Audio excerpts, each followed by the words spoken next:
প্রগতিশীল নারী, শ্রমিক, শিক্ষার্থী, সাংস্কৃতিক এবং পেশাজীবী সংগঠনগুলোর আয়োজনে নারীর ডাকে মৈত্রী যাত্রা কর্মসূচিতে ঘোষণাপত্র পাঠ করা হয়েছে। ঘোষণাপত্রে নারীর বিরুদ্ধে যে কোনো সহিংসতা ও বৈষম্য প্রত্যাখ্যান করা হয়েছে। আজ শুক্রবার বিকেলে রাজধানীর মানিক মিয়া এভিনিউতে আয়োজিত কর্মসূচিতে বিভিন্ন নারী সংগঠন ছাড়াও ধর্ম, বর্ণ নির্বিশেষে নারী ও পুরুষ সক্রিয়ভাবে অংশগ্রহণ করেন। ব্যানার, লিফলেট, স্লোগান, গান ও কবিতার মাধ্যমে নারীর অধিকার ও বৈষম্যহীন সমাজ গঠনের দাবি তুলে ধরা হয়, যা পুরো কর্মসূচিকে প্রাণবন্ত করে তোলে। ঘোষণাপত্রে বলা হয়, অন্তর্বর্তী সরকার তার সাংবিধানিক দায়িত্ব পালনে আরও সক্রিয় হতে হবে, বিশেষ করে নারী ও প্রান্তিক জনগোষ্ঠীর বিরুদ্ধে সহিংসতার হুমকি, নারী বিষয়ক সংস্কার কমিশনকে ঘিরে গুজব ও অপপ্রচার এবং ধর্মীয় মূল্যবোধকে অস্ত্র হিসেবে ব্যবহার করে জনগণের মধ্যে আতঙ্ক সৃষ্টির প্রচেষ্টার বিরুদ্ধে কঠোর ব্যবস্থা নিতে হবে। ঘোষণায় আরও বলা হয়, যারা নির্বাচনে অংশ নিতে চায় কিংবা সংস্কারের প্রতিশ্রুতি দেয় তাদের স্পষ্টভাবে জানাতে হবে নারী, শ্রমিক, জাতিগত, ধর্মীয়, ভাষাগত ও লিঙ্গীয় সংখ্যালঘুদের অধিকার ও মুক্তি সম্পর্কে তাদের অবস্থান কী।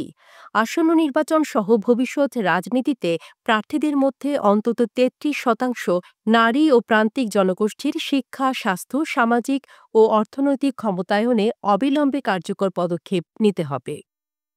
ঘোষণাপত্রে হুঁশিয়ারি উচ্চারণ করে আরও বলা হয়, নারীর বিরুদ্ধে সহিংসতা ও বৈষম্য চালিয়ে যাওয়ার যে কোনো অপচেষ্টা আমরা মেনে নেব না।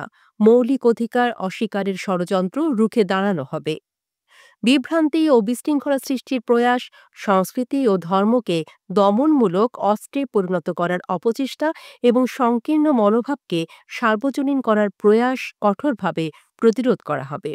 সরকার ও রাজনৈতিক দলগুলোর নারী নীতি ও অবস্থান আমরা নজরদারিতে রাখব।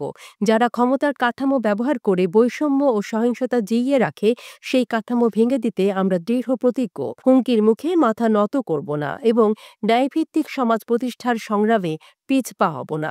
ঘোষণায় আরও বলা হয়, জুলাইয়ের গণঅভ্যুত্থানের প্রেক্ষাপটে আজ আমরা এক জরুরি মুহূর্তে ঐক্যবদ্ধ হয়েছি। আমাদের দাবি একটি গণতান্ত্রিক ও ন্যায়ভিত্তিক বাংলাদেশ, যেখানে বৈষম্য বিরোধিতা ও সাম্যের ভিত্তিতে সব নাগরিকের মর্যাদা ও অধিকার প্রতিষ্ঠিত হবে।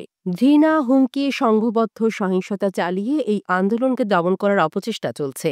এই অভিযোগ করে প্রশ্ন তোলা হয়, সরকার কাদের তুষ্ট করতে চাইছে?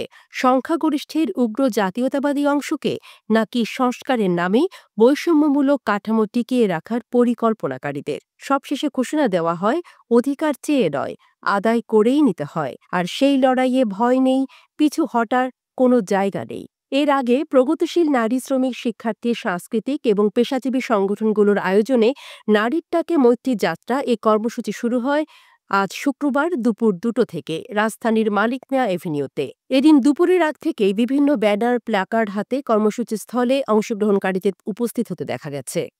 সাম্যতার দাবিতে আমরা স্লোগানে বিভিন্ন নারী সংগঠন এই কর্মসূচিতে সংহতি জানিয়েছে।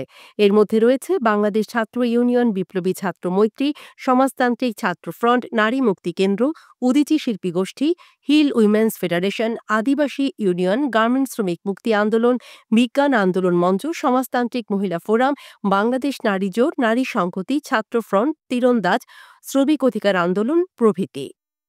আয়োজকদের পক্ষ থেকে বলা হয়েছে, এই কর্মসূচি মূলত নারীদের সম অধিকার প্রতিষ্ঠার দাবিতে নারীদের প্রতি অবহেলা, অবজ্ঞা ও নির্যাতনের বিরুদ্ধে দীপ্ত প্রতিবাদ।